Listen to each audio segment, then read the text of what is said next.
Elizabeth Friel from Australia writing a very frightening article, The Effects of Internet Pornography Specifically on Teenage Boys.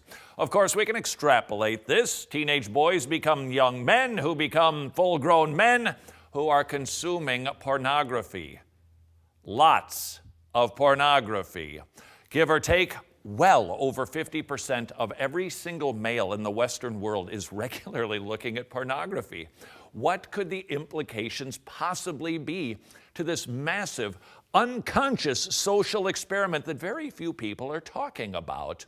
In order to address it, let's understand it better. And I have to warn you, the details, while not pornographic, are downright troubling. This from Elizabeth Friel. Parents and schools worry about party drugs, but the fact that boys aged 12 to 17 are the largest consumer group for this multi-billion-dollar industry suggests that porn, or the dopamine it generates in the brain, is the modern child's drug of choice.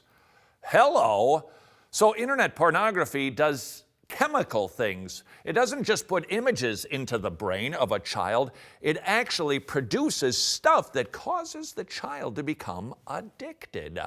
Dopamine, it is produced when a young man and an adult man looks at these images. It produces a chemical that gives them a buzz. It makes them happy. And what happens to the human body when it craves a particular chemical? It does whatever is necessary to get it, and it does not matter how difficult, expensive, or damaging that becomes. If somebody is craving heroin, they will sell their body, they will steal from loved ones, they will go to jail, they don't care. Gotta have it. That's what addiction is. That is what is going on with teenage males.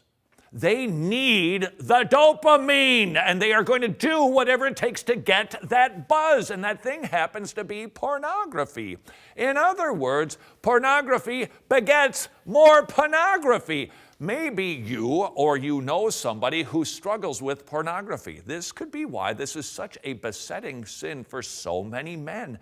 It is addictive. It's like crack, it's like chocolate, it's like Honeycrisp apples. They've got to have it, and breaking the habit is hard indeed.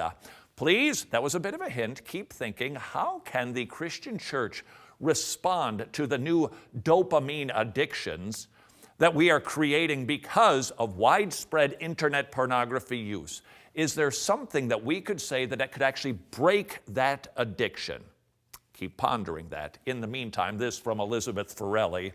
In The Demise of Guys, she writes, Philip Zimbardo and Nikita Duncan note that many conditions for which boys and young men are routinely medicated, in other words, things like ADHD, obsessive compulsive disorder, social anxiety, performance anxiety, depression, mimic arousal addiction. Get ready for this. If your kid's on Ritalin, she writes, check his internet habits. Could it be the reason that we are seeing such an increase in things like OCD and ADHD and depression with kids? Could it be, especially with boys, it's more so with boys than girls, could it be that what's producing that is internet pornography? Please note, I did not just accuse your child of looking at internet porn if they struggle with any of those issues, but it's worth our consideration if the effects, the symptoms, if you will, that the DSM-5 gives, which I'm not a big fan of, look exactly like the consequences, the product of internet porn. Wouldn't we do well to say, is there a connection? What is the correlation? Should we be looking at our kids' computers before we start prescribing them medication?